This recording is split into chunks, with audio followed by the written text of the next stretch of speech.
A decision by the U.S. Army.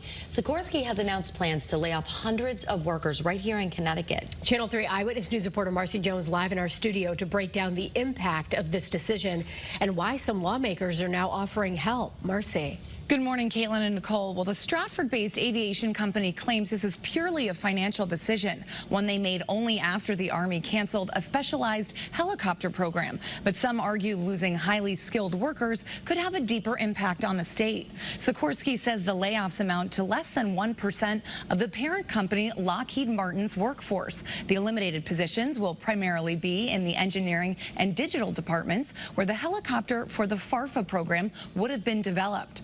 Congresswoman Rosa DeLauro responded to the news unfavorably, saying in part, "I am extremely disappointed that Sikorsky will be laying off workers in Connecticut. I believe that keeping good, high-skilled manufacturing jobs in Connecticut is essential. For the workers who will be impacted, I am ready to offer my assistance. Sikorsky and its employees are the lifeblood of our community, and I will continue to do all I can to ensure the company has the resources to remain competitive and to continue to create good-paying jobs in Connecticut."